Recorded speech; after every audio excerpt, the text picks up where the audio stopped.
Hey everybody, Hunter Brown here. I've been having a conversation the past couple days on Twitter, and I wanted to bring it to this group because I thought you guys might be able to shed some light on the conversation and maybe kind of help me work through my thoughts and also get a good conversation started about definitely a trend that I'm seeing in golf instruction and something that I'm included in. I will put myself in that category, but I want to make sure that I'm teaching the right things to golfers every day. And that question that I posed was, so obviously right now we're seeing a lot of people teach, and again myself included here, that this center of mass should shallow in transition, go behind the hands, whatever you want to call it, behind the net force.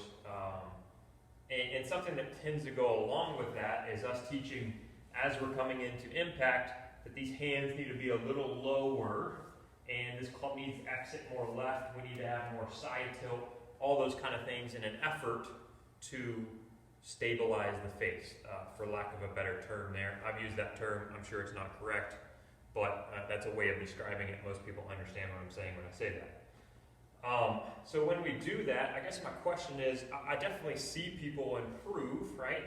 Like we all have the guy that, will really raise that handle through impact and throw the right arm and throw this club face at the ball, and he tends to hit some pretty wide dispersion of shots. So when I get them to do this kind of feel through impact, they tend to improve. Not always, but they tend to improve. And as I really start thinking about this logically, I'm not sure it makes sense to me as why. So what we're doing when we're lowering the hands or when we're lowering these things is we're also kind of lowering the vertical swing plane. Now it's just called swing plane. Well, really for the past 8 years it's been called swing plane of this club head. So first of all, what is that? Swing plane is described by TrackMan as the center of the measurement of this club from about knee high on the way down to knee high on the way through, and the relative angle of the plane that creates, right? It is not the angle of this shaft or my hands by any means, so don't get confused there. However, I have seen that the more we tend to lower the hands, get the club going more left through the impact, all these things that I'm talking about, that tends to lower that swing plane number.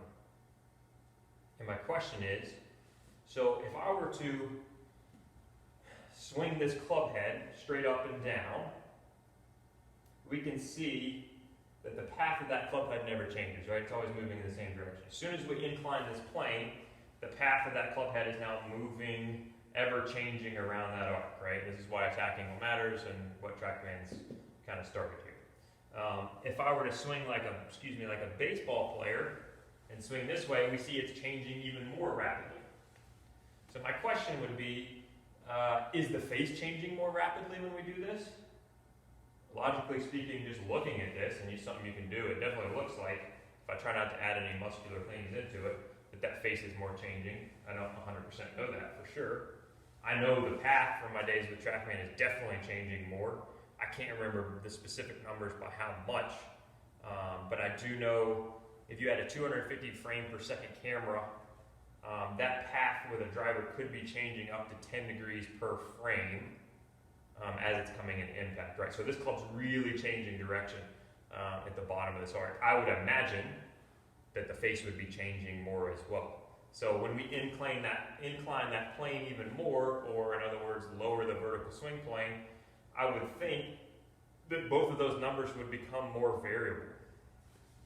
So why is it that I am seeing anecdotal improvement of people that tend to do this move more, tends to lessen that dispersion, and I would say maybe even lessen the variability of the face angle at impact, when logically speaking, that doesn't add up to with what I'm saying, right? And really, I think there's two parts to this conversation, right? So we all kind of know the path is a lot easier to master, right? When I would be with TrackMan on tour, I'd watch tour pros hit, and they'd be putting up zeros and ones and very, very consistent. They may be a degree off at most from swing to swing on kind of a stock shot. That face angle may be 2 degrees off or 3 degrees off, kind of depending on the person on a stock shot, right? So obviously the face is more variable than the path. I think I remember seeing a study in, maybe even this forum, where they were looking at the motion that a blacksmith created with his hammer. And even though the muscles activated differently in different timings, it was incredibly consistent, the path that that hammer traveled. So I would kind of compare that to a Tour Pro moving this club in space and hitting that ball in 1/2000th of a second. He's controlling the direction that club's moving incredibly well. We all know it's a lot harder to control this club face vector as we hit the ball. That's what makes players really, really good, right? So I think the second part of this conversation is spin loft, right? So like if I'm lowering my hands more,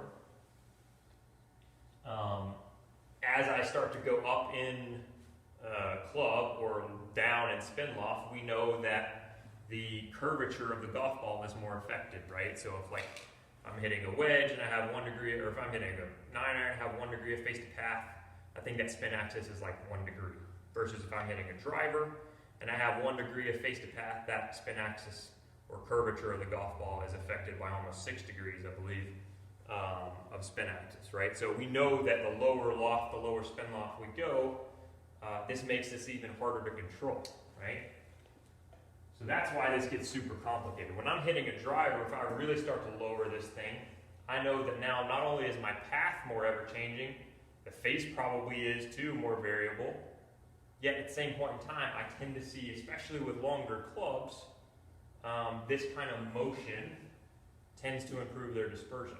So my question is, my little magnet won't stick to this, to the driver, but it will to a 3-iron, and that'll give you a similar idea. So obviously, with a 3-iron or a driver, because there's a lot less loft than say a wedge, then when we change our hands, or when we change that swing plane to be a little lower, that doesn't really move this stick nearly as much, right? Move that club face vector nearly as much.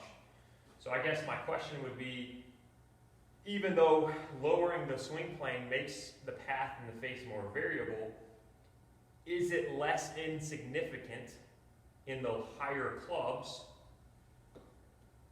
than the muscular or technical or mechanical things that we're applying to this club to keep the face more stable, right? Are all the things that we're doing with this kind of move overriding the fact that, yes, this might make face and path a little more variable? That would be kind of playing devil's advocate to my own question, right? So that's where I am. Obviously, there's a club fitting component to this. We can definitely make the clubs more flat. And I would say that if we keep continuing to teach this, we might see equipment manufacturers go back to kind of making flatter, relative terms, clubs. So I just want to get everybody's thoughts. Hopefully that made sense. I tend to ramble a little bit, but please give me some feedback. Thanks.